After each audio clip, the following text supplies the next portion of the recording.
গত 70 বছর ধরে বিশ্বের সবচেয়ে ধনী দেশগুলি যে মাস্টার প্ল্যানকে অসম্ভব বলে উড়িয়ে দিয়েছিল, ভারত আজ সেই অসম্ভবকে বাস্তবে রূপ দিয়েছে। নিউক্লিয়ার এনার্জির হোলি গ্রেইল বলা হয় ফার্স্ট ব্রেকার রিয়েক্টরকে।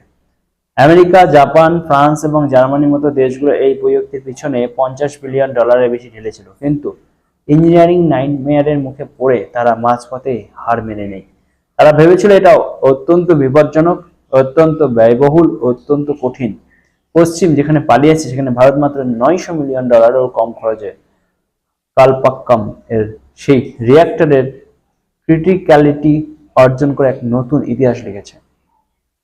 আচ্ছা, ভারত কেন এত বড় ঝুঁকি নিল? এর উত্তর লুকিয়ে আছে জিওপলিটিক্স আর ম্যাথ অফ সার্ভাইভালের ভেতরে। বিশ্বের মোট ইউরেনিয়ামের মাত্র 1% ভারতের কাছে আছে। $1.46 বিলিয়ন মানুষের একটা দেশের জন্য এটা আক্ষরিক অর্থে এক এনার্জি ডেট সেন্টেন্স। কিন্তু মুদ্রার অন্য পিঠ, বিশ্বের মোট থোরিয়ামের 25% ভারতের মাটিতে, পৃথিবীর বৃহত্তম রিজার্ভ। তবে এখানে এক বিশাল ক্যাচ আছে। থোরিয়াম সরাসরি জ্বালানি হিসেবে পোড়ানো যায় না, সেটাকে রিঅ্যাক্টরের ভিতর ব্রিড করতে হয়, রূপান্তরিত করতে হয়। 1950-এর দশকে ডক্টর হোমি জাহাঙ্গীর ভাবা একটি 3 ধাপের নিউক্লিয়ার প্ল্যান তৈরি করেছিলেন। এটিতে ভারত যা করেছে সেটা শুধু স্টেজ 1 ওয়ার্ম আপ।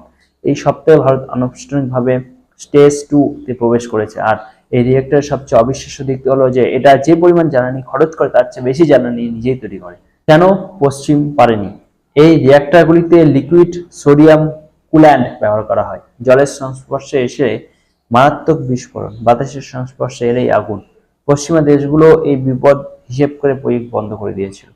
তবে এখানে একটু সৎ থাকা দরকার। রাশিয়া কিন্তু থামেনি। তাদের BN-800 রিঅ্যাক্টর চলছে, BN-1200 তৈরি হচ্ছে। তাহলে ভারতের গল্পটা আলাদা কোথায়? রাশিয়া বা চীনের কাছে ইউরেনিয়ামের ঘাটতি নেই। তারা এই প্রযুক্তি চালাচ্ছে সুবিধার জন্য, ভারত চালাচ্ছে বাঁচার জন্য। এটা অ্যাম্বিশন নয়, এটা এক্সিস্টেনাল নেসেসারি। দুই সম্পূর্ণ আলাদা জিনিস। ভারতের নিউক্লিয়ার সায়েন্টিস্টরা গত 22 বছর ধরে মাথা নিচু করে কাজ করেছেন, একাধিক ডেডলাইন মিস করেছেন, বাজেট দ্বিগুণ হয়েছে, তবু কিছু হটেনি। বর্তমানে পুরো বিশ্ব যে ইউরেনিয়াম গেম খেলেছে তার আয়ু হয়তো বড়জোর 80 বছর। ভারত এই ফার্স্ট বিটার রিঅ্যাক্টরের মাধ্যমে নিজের জন্য আগামী 700 বছর এনার্জি সাপ্লাই আনলক করে ফেলল।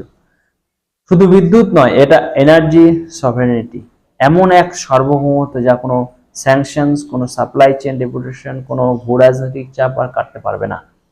1966 সালে হোমি ভাবা একটি বিমান দুর্ঘটনায় মারা যান। তার 3য় ধাপের স্বপ্নে 2য় ধাপটা তিনি দেখে যেতে পারেননি। আজ কালপাক্কামের সেই রিঅ্যাক্টরের ভিতর যে আলো জ্বলেছে সেটা শুধু প্লুটোনিয়ামের নয়, সেটা একটা 70 বছর পুরনো অসমাপ্ত স্বপ্নের।